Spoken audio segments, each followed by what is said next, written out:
Welcome back, travelers, to Legendary Lore, where today we're going to be finally finishing the storyline, as far as like the main story of the new Phyrexian story. All will be one. Sadly, Joe can't be with us because he's got this whole thing with oil, and he's kind of feeling... It goes faster than you think. Okay, I was wrong. Joe's here. Welcome back, travelers. He's, as you can see, he looks good. Prepare to find out how all will be one. Yeah. You may continue. I will allow it. Thank you. I appreciate that, Joe, friend. So yeah, essentially what we have in this particular story, we cut up where Elspeth and Tyvar were at the moment fighting Ajani and Tybalt respectively, and Kaya, Kaito, and Jace were entering the Seed Core, and they were about to reach the bottom, and they needed to figure all this stuff out. So at this time, the actual Realmbreaker is already starting to basically create omen paths with other planes, meaning that the invasion has already started. They can't stop it at this point. Never. At the same time, Jace is very quickly succumbing to the Phyrexian contagion. His arm is already basically fully mechanized, and the little tendrils are starting to like wriggle around and like loop around his arm. It's really weird and It is true. Halo cannot save you for long. It's really unnatural and bad what's happening to Jace. So essentially what happens is that... Why be natural when you can be perfect? So basically what winds up happening is that that Tybalt starts basically using a spell to create doubt. And it's really interesting how this works, because essentially what he's doing is he's creating this sense of doubt throughout everybody. He's creating this, like these waves of doubt, and it's slowly weakening the two characters that are there, Tyvar and Elspeth. That's an interesting way to take his power. Yeah, because he's been all about pain. Yeah, and that kind of does fall under the pain magic. Yeah, exactly. Because like doubt's pretty painful. And also there's the idea that Phyrexians are all about like faith and like belief. So the idea that the pain of doubt is what he's using now as his main thing. And it's just as poisonous. And the way it works is it's just like creeping into those things. That's pretty cool. So it's unclear if it's from his effect or if it's just thematically connected. But Kaito and Kaya start to experience doubt as well. Are they near them? That's the thing, they're not. But it's at this time that starts happening, and they start like freaking out because they're thinking, well, what if the Realmbreaker, if we destroy it with the Sylex, what if the Realmbreaker breaks and then all the planes break as well, and we destroy the multiverse? Which is, there's arguments for and against that, because obviously when Urza did it, he destroyed the entirety of Argoth as it was. So it is extremely powerful, but it didn't destroy all of Dominaria. So it's not strong enough to destroy an entire plane. But the thing is that Phyrexia is very fragile because the way it's unnatural, and it's like a nesting. How dare you? So yeah, it's basically this thing that's all like a bunch of little circles inside of each other, little spheres. So if it was to be exploded by it, it would just collapse the plane. It's also an artificial plane. It's smaller than Dominaria was. So there's a bunch of different reasons and things that could go wrong with this scenario. And they don't know how its connection to the Blind Eternities, because it's directly connected to it. They don't know how that's going to affect it. So basically, Jace is fighting Kaya and Kaito using his illusion magic and trying to dodge them while he sets up the spell for the Sylex. And it's kind of it's an interesting So twist. they turned on him because of the doubt spell? Yes. Wow. That's the running theory. It looks like just bad writing that they kind of suddenly are worried about it. They do mention that they're worried about blowing everything up, but it just kind of comes at this point. There should have been a conflict or something, just like, what if we shouldn't do this? Yeah. No. But they had to rush into everything. Like, again, Luca was part of their team, even though he really shouldn't have been. They have a limited amount of stories, Yeah. basically. And Which is why I was excited about the 10 main stories coming from March of the Machines. Oh, March of the Machines. Please subscribe if you're not subscribed. Stay tuned. I'm going to keep yeah. working like this, by the way. This takes a lot of work. Yeah. So, shout out to Carol. You did awesome. So yeah, essentially what happens is that you have this whole battle happening, and Elspeth is very quickly beginning to falter. Because remember, she has a ton of trauma, and this doubt magic is really working into it, and really starting to like dig into her, and she's starting to kind of falter a lot. And so that's all happening. You have the fight between Kaya and Jace, with Kaito kind of throwing in his deal. And it says Elspeth is basically just continuously falling back. She had failed. They had all failed. Johnny was lost. New Capenna was lost. She was lost. This was how it ended. This had always been how it ended. She had been in denial to think she could do anything to stop it. Like, it's just talking about the doubt just continuously tearing into her, ripping into her. And So that's kind of spell can like compound on her, just like loop it out. I've lost everything. yeah, like, and that's literally what's happening, is that all these things are taking place. And what's cool is that Tyvar looks over at her and he's like looking at this beacon of hope and a warrior. Because really, like, Isn't that the one who's leading us? yeah. Isn't that the one they're afraid of? And She's yeah. on the ground crying. She's in fetal position. What? Now, here's the thing. All of this is happening. Tybalt is taunting Tyvar, again, with the whole doubt. And the way he does it is he's trying to use his doubt magic and get into him. But Tyvar is just like...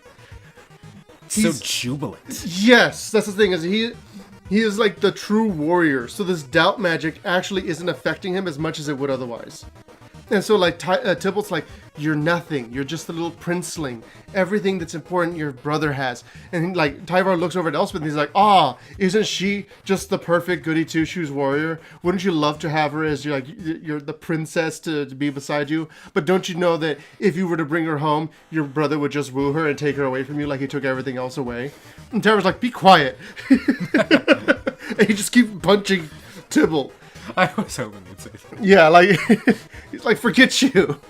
And so, Tybalt, he's got those two barbs, right? Mm-hmm. And they keep going, but every time he goes at him, his armor is blocking it.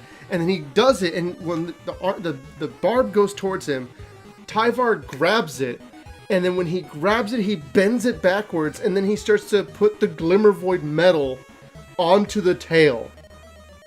Wow. And it starts to just grow and consume Tybalt. You brought that up. When he covers someone in something, they lose their power. So he's both blocking the oil and making him lose the power. And so just like as the magic got stronger, Elspeth began to weaken and Johnny began to gain strength. As Tybalt's magic began to weaken, Elspeth started to gain back her strength and fight back against Johnny. That is so cool. It's so cool. It's such a, like, the actual, like, visual of it is so epic. And it's what the whole Tyvar's Last Stand thing, like, when he's holding Tybalt and Tybalt's blades are going around trying to hit him. That is the moment where this is all taking place. And it says that Elspeth slammed the hilt of her sword down across the back of Johnny's neck, driving him to the ground. The axe tumbled from Johnny's suddenly nerveless fingers as he slipped from consciousness. Eyes wild, Elspeth turned toward Tyvar and the struggling Tybalt. Tyvar shook his head. I can handle the devil. He owes me a death for what he did to my plane. Go, find the others. I'll be fine. Oh my god. Tyvar is so awesome. And so, while that's happening, like, Tybalt is Tybalt is starting to like regain his composure. Like, the Glimmervoid is starting to leave him, and Tyvar's magic is beginning to weaken. And it says that Tybalt stabbed at him with his free tail, and Tyvar grabbed that one as well, bending them both backwards with a strained grunt. Realizing what he was about to do, Tybalt tried to jerk away. The last thing Elspeth saw before she ran off the bridge following the trail the others had taken was Tyvar driving the twin barbs of Tybalt's tail into the space that should have held the Phyrexian's heart. So he just slams it into his heart, and it says that Tybalt screamed. He tore off his tails and beat him with him. High and agonized, and was still screaming as Tyvar shoved him from the bridge. There was a sickening crunch as Tybalt slammed into the bridge below, followed by silence. I highly doubt they just killed Tybalt like that, but still, that's ridiculous, and I love it. I mean, they've proven it's harder to kill a Phyrexian, but he's going to be super nerfed. He's going to be like, I am very nettled. Also, I'd imagine the next Phyrexian meeting just like, Elspeth is a problem. Have you met Tyvar? He's got like two little like bandage X's on his chest. His tails are all like bent. Yeah, they're like leaking, just like that. And he's like, okay, so Tyvar, we got to deal with him. Somebody else has to deal with him. That's awesome. Johnny, I'll trade. Can we trade? And so, all of this is happening, and Kaya thinks that Kaya thinks that she's actually like managed to pull this off, and then Jace, he's just doing illusions, and he has the Silex, and It's really cool because it describes the way he does it. It says Jace ran his thumbnail across his forehead because blood is necessary for it to power up. But the thing is that blood doesn't come out of his forehead. It's oil. And so the oil begins to fill the filigree silex. That's awesome. Which is why it uses oil counters on the card. Because it's Jace's blood filling it up. And it says But that... this is being completed. Yes. And it says, with an almost physical effort that caused him to flicker into momentary visibility, he forced his grief and fury into the bowl. Not only his grief, the suffering and sorrow-drenched agony of all Mirrodin, regret for the multiverse, love of Vraska. It poured into the Silex like the finest honey, so thick and pure he could almost see it. And the words didn't matter. Jace knew that, but they felt right anyway. Urza had said them so long ago. Teferi had seen it, Kaya through him, and Jace through her. An unbroken line. Then to now, one end to another. Wipe the land clear. Bring the ending. I'm sorry. And Jace is looking at her. And he tells them all, I'm sorry. I'm so sorry. And then Elspeth gets down to the seed core, sees what's happening, sees that Jace is completed, sees that what's happening with Kaya and Kaito on the ground. She runs up to Jace, stabs him in the heart with the sword, pushes him off a cliff essentially, and then she grabs the Silex and she absorbs all of its power and planeswalks away with it. Because she knew that if it went off, it actually would most likely destroy the multiverse. And that it was just the idea that Jace was blinded by his grief. Are we gonna lose all our mono White Walkers? Honestly, Elspeth, I'm 100% sure is okay. She's been through worse. Yeah, like this is... She's been through a lot. She literally died. Elspeth literally died. So yeah, we can actually stop... Gideon went through a lot too, though. That is true. They could still kill her off. It says that Tyvar is there with them in the room, and all these things are happening. We could probably finish this episode off with everything happening here.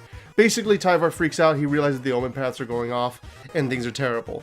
And so it's Tyvar, Kaya, and Kaito, the only three remaining.